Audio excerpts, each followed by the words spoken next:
ridiculous. I mean, it's one of the most famous places in Newfoundland, and we can't find it. You know, Viking explorers found it 1,000 years ago. What's our problem? Where's that map? Shh! I'm finding Vikings on my Viking finder helmet. Listen to this. I think it's Old Norse, okay? The Viking language. You know what? It sounds like a foreign radio station to me. Besides, Jamie, the Vikings left this area centuries ago. Oh, you sure about that? Yeah, and not only that, there aren't any more Vikings anywhere. Oh, man. You know, I thought this was really my big chance to meet one. I'm sorry. Come on.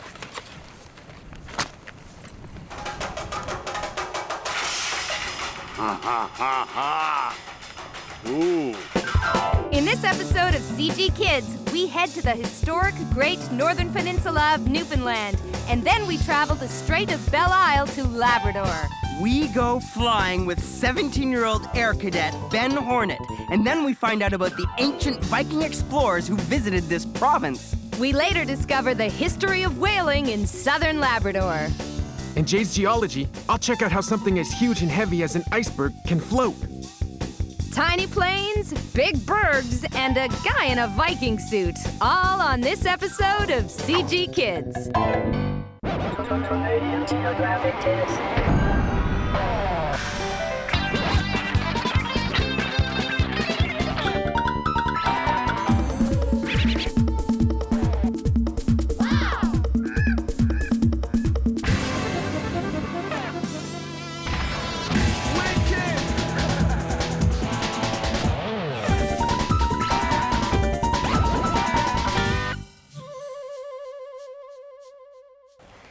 This is the small town of St. Anthony's, population around 3,000.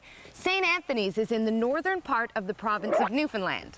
The full name of the province is actually Newfoundland and Labrador, but although they're part of the same province, they are two very different places. For instance, hardly anybody lives in Labrador. While it's almost 3 times the size of the island of Newfoundland, Labrador holds just 5% of the province's population. Jennifer's right. And another reason for this could be because early settlement on Labrador was very seasonal, and the first inhabitants moved around a lot based on caribou and fishing. Some say the name Labrador means landholder in the early Azores language. Newfoundland and Labrador is at Canada's eastern extreme. While Labrador borders with Quebec, Newfoundland sits on its own as an island. Surrounded by the Atlantic Ocean and the Gulf of St. Lawrence, it's separated from Labrador by the Strait of Belle Isle. Jennifer and Jamie are right up here in the Great Northern Peninsula of Newfoundland, not far from the coast of Labrador. Labrador has a lot less people than Newfoundland because it's much further north and occupies some of the Canadian Shield. This gives it a tough rocky terrain that's covered with a cold Arctic tundra, which doesn't make for fertile land or great agriculture. In fact, much of Labrador's interior is completely uninhabited. And even along the coast it's cold because the Labrador Current sweeps south from the Arctic, bringing ice flows and icebergs. Water temperatures average 4 degrees. That's cold. In contrast, Newfoundland is marked by deep bays, peninsulas, rivers, and thick forests. It has the advantage of the moderating effects of the warm Gulf Stream flowing up from the Gulf of Mexico. So even though Newfoundland still gets a lot of wind, rain, and snow, it isn't as cold as Labrador. Another interesting difference is that the early people of Labrador, the Inuit, the Innu, and the Métis, all still live just north of here. But the island of Newfoundland's only indigenous people, the Beothuk, are completely extinct. The last of the Beothuk died in 1829. So as we're traveling through northern Newfoundland and southern Labrador, we're gonna be going back in time. So we're hooking up with 17-year-old Ben Hornet, and he's like an airplane fanatic. So he said to meet us here on the runway. You don't think he's gonna, like, fly down and buzz our heads, do you? I don't know. I wonder if that's him. You think so? Whoa. Is he gonna be able to land that thing safely? Watch me. Ben? Oh, yeah, we get it. It's a model airplane. Yeah, it is. Where does one get a model airplane? I built it over a span of a year from a kit. What's it made out of? It's made out of balsa wood, different types of glue, and some metal and things like that. So in your spare time, you build and fly model airplanes? Yes, I do. That's pretty Fun. cool. What do these controls do here? Well, this stick on the left controls the throttle, which controls how fast it goes. Over on the right here, we have the stick that controls the elevator when you do that. It controls the pitch of the airplane. How fast do they go? Oh, it goes about 80 kilometers an hour. Pretty fast for some balsa wood. So can you do any sort of tricks with that thing, or do you just have to fly it? Corkscrew? Corkscrew is a good way to dive into the ground. Okay. I don't even know what a corkscrew is. It's all very clear now. So there must be other stuff to do around here. You want to show us around? Sure. Okay. Ben has always lived in St. Anthony. The quiet village started out as a seasonal fishing port in the early 1500s. It has incredible views of the ocean and lays along Newfoundland's Iceberg Alley. So Ben, I must say, Newfoundland is absolutely an incredible place, but the weather changes like 5 times a day. Is that not true? Yeah, it changes a lot. And we've even seen snow in the summer sometimes. So what do you do in the winter? Well, in the winter, we do a lot of winter sports. The main thing here is hockey, really. But I'm into cross-country skiing, and we do a lot of skidooing as well. It's actually really quite beautiful in this particular area. Do you ever drive your plane over top of the water and the rocks and everything? Nah, I don't fly it here because of the rocks and it's a bit rough. Do you ever think of flying a real plane? Yeah, last summer I did the Air Cadet gliding program and I got my glider license. No! Wow! Yeah. You can fly a real plane? Yes, I can. So can we see you flying a glider? Yeah, I'll take you to the flight school. Gander flight training is about 600 kilometers south of St. Anthony. We traveled down with Ben, and he has a 7-week scholarship with the Air Cadets to train on Cessna planes. A lot of his training is spent in the classroom. Ben is one of only 11 student pilots chosen by the cadets to attend this flight school. Of course, we're so smart, we just picked it up in one lesson.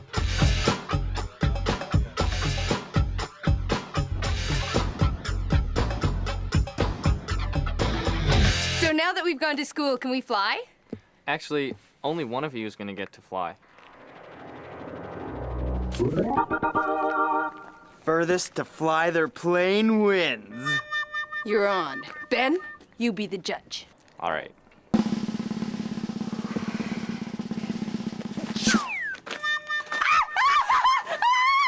win! Don't I win? You get to go flying.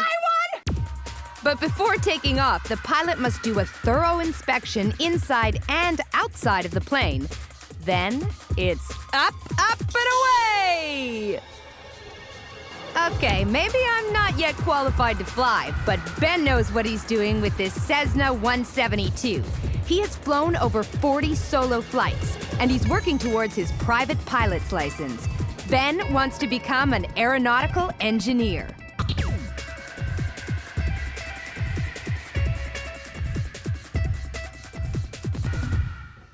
So you must have to take a lot of courses and stuff before you can just go up and fly a plane, right? Well, you have to do 45 hours in the air, and then you have to do a lot of ground school as well. Oh, get over it, buddy. I just jumped in the plane and flew away back in 1497 when I discovered Newfoundland.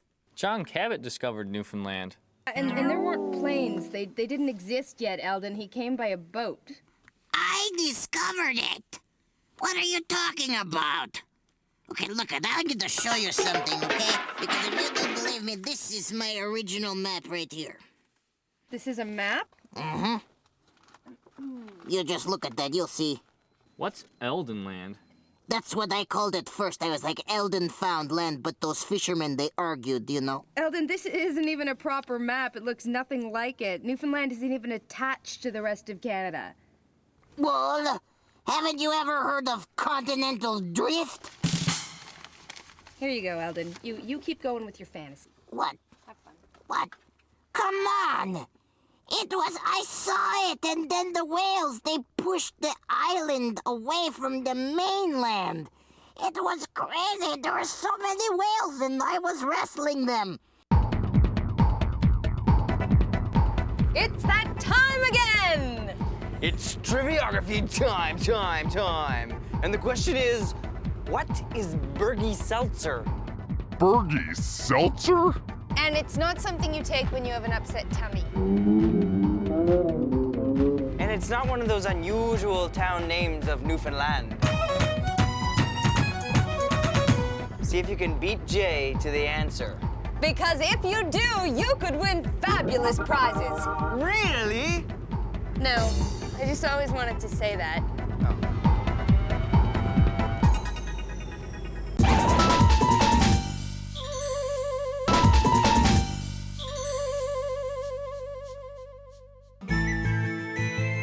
We are on our way to Lonsa Meadows, which is right in the northern tip of Newfoundland. This is the location of North America's first European settlement. Now, the men and women who first settled here weren't your typical settlers. They were Vikings from Scandinavia, which is countries like Sweden, Norway, Denmark, Finland. Now, first they settled in Greenland and Iceland, and then, about 1,000 years ago, they came here. So why did the Norsemen come to Newfoundland? The Norsemen were actually on a voyage of exploration. They were living in Greenland and they were looking for new lands to settle, new lands to farm, and they set out on a voyage of exploration, and this is where they ended up, right here at Lonsa Meadows. Everything that they needed was here. There was fresh water in the brook running by their houses, and they could bring their vessels in close to their houses to repair them. And they also had a beautiful panoramic view of the ocean here so that if they were attacked, they could see them coming. So right here, this mound of grass, this is something special? This mound is actually what remains of the walls of the original houses. This depression in the wall here is a doorway. When you see the depressions inside the rooms, the little depressions in the rooms, those are where they lit fires to keep them warm and also to cook over. That's incredible. How is it that the Norsemen 1,000 years ago were sailing all over the place and nobody else was? Well, their shipbuilding techniques were unbelievable. They built vessels that could sail anywhere.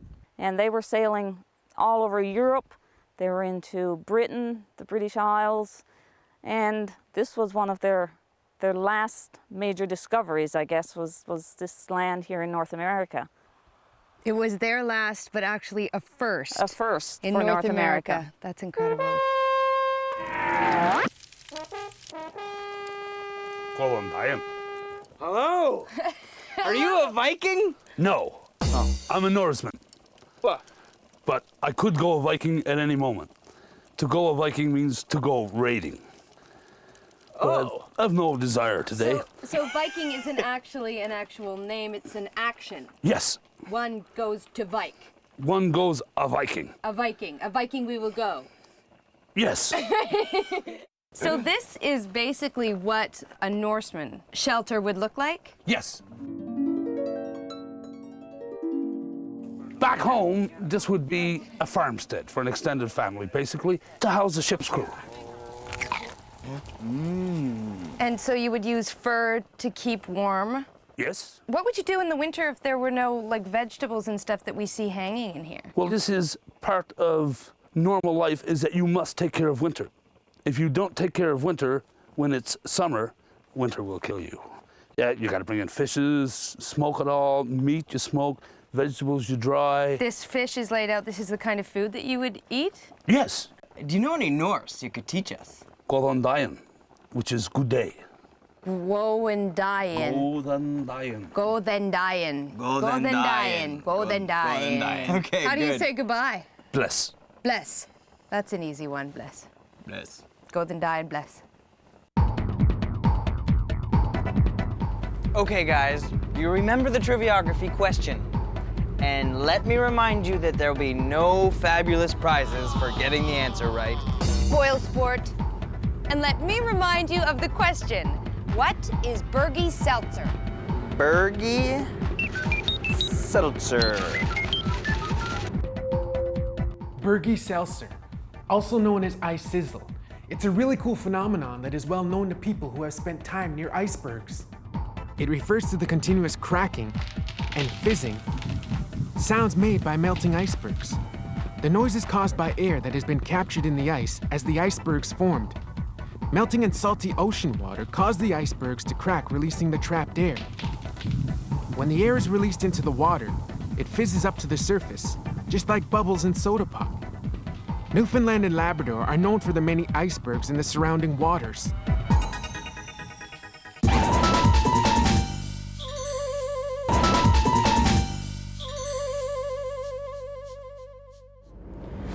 We are traveling across the Strait of Belle Isle towards the southern part of Labrador. The Strait of Belle Isle is between 18 and 27 kilometers wide, and on a clear day, you can see from Newfoundland to Labrador. We're taking a ferry from the town of Saint Barbe to Blanc-Sablon, which is actually in Quebec on the border with Labrador. Then we're heading to Red Bay. During the spring and summer, these waters are filled with incredible icebergs brought down from the Arctic by the Labrador Current. Now, the Strait of Belle Isle was once filled with whales, and you can still spot them sometimes, but there's not nearly as many as there was 450 years ago, because that was before the whaling ships arrived from Europe.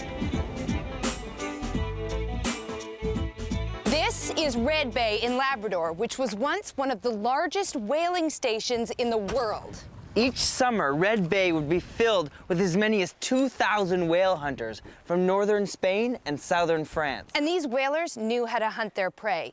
It's estimated that over one 50-year period, they killed over 25,000 whales. Whaling is no longer allowed in Canadian waters, but a reminder of this time can be checked out at the Red Bay National Historic Site. Cindy Gibbons is the site manager here. She took us over to Saddle Island to where the historic whaling stations once stood.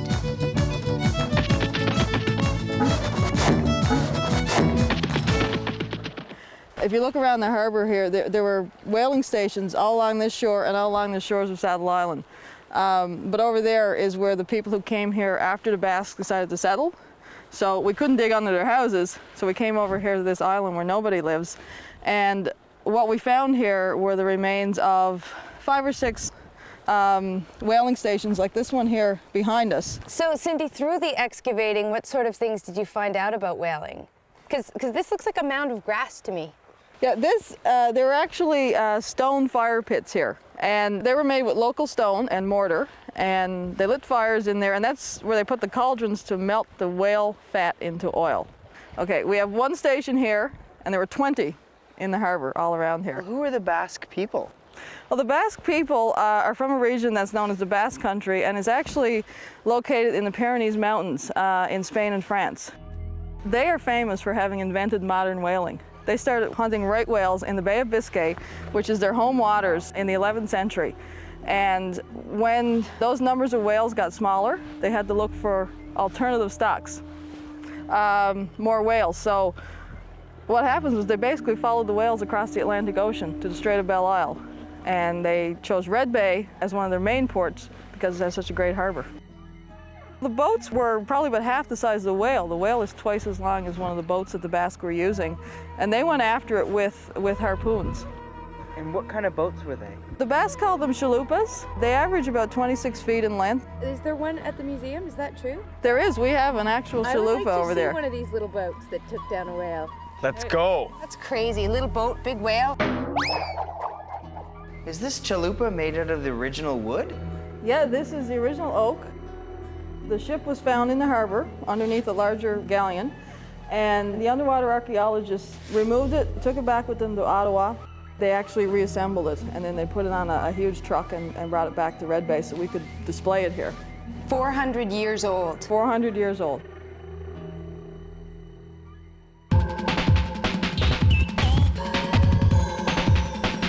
Wow, it's hot. It's a good thing I have this icy cold drink, but the ice cubes in this are melting pretty fast in this heat. Summer's not the time you expect to see too much ice around. Unless you live in the high Arctic or along an ice travel route, like Newfoundland's Iceberg Alley that extends south along the coast of Newfoundland. Icebergs are really just humongous ice cubes. Every year, 30,000 are formed off the coast of Greenland. It takes an iceberg between 2 and 3 years to travel from Greenland all the way to Newfoundland. Thousands of these giant pieces of ice may start the journey, but only a few, maybe 150 to 300, make it all the way to southern Newfoundland. They can weigh up to several million tons, but they melt and break up just like regular ice cubes as they bounce around in warmer and warmer water. But if these icebergs are so heavy, why don't they sink? Let's find out. Icebergs can be as small as 5 meters or as large as 200 meters, but their size has nothing to do with whether or not they'll float. It has to do with the density of the ice versus the density of the water. Density refers to the amount of material that fits into a given space. Things that have a higher density weigh more than those that are less dense. Take a look at this cotton ball. It's the same size as this gumball, but we know that the gumball weighs more than the cotton because it's denser. Water has different densities as well, based on its temperature, although it's not that easy to see. Hot water is less dense than cold water. I'll color the cold water blue so that you can see what happens when I add it to the hot water. See how the cold water settles at the bottom? Because it weighs more than the hot water. It has a higher density. This has to do with the difference between the molecules in hot water versus the molecules in cold water. The interesting thing is that when water freezes and goes below 0 degrees, it is actually less dense than hot water. That means an iceberg weighs less than the water it's in, so it floats. There's another reason why icebergs float so well in the waters off of Newfoundland: salinity. Salinity refers to the amount of dissolved solids found in seawater. Salt makes up about 78% of these solids. Because seawater has all this extra stuff in it, it's denser, heavier than the iceberg. Icebergs are made from fresh water, and you can see here how if the same size iceberg floats in a denser, heavier salt water, more of it sticks out. Did you know that the ice that makes up icebergs can be older than 15,000 years? And by the time a few icebergs make it to southern Newfoundland, their chilly lives are almost over. The water currents and rising temperature break them up and melt them down. Looks like the same thing has happened to the icebergs in my lemonade.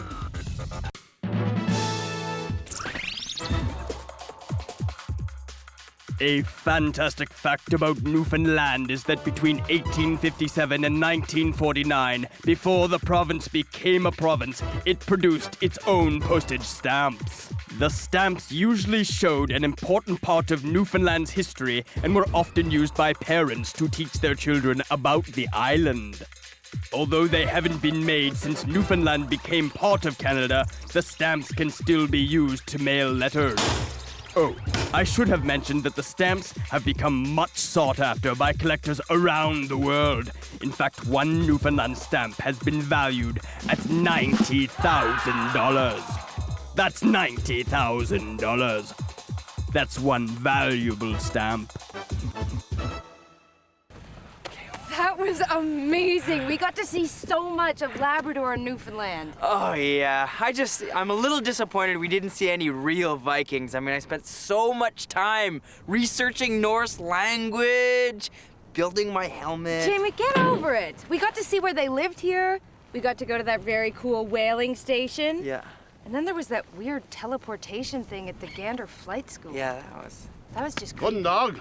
Hi. Stang døren.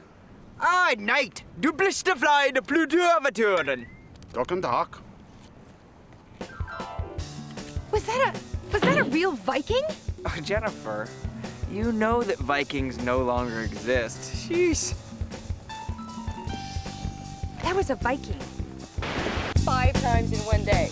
Yeah, it changes a lot, and it even... Just the way I planned it.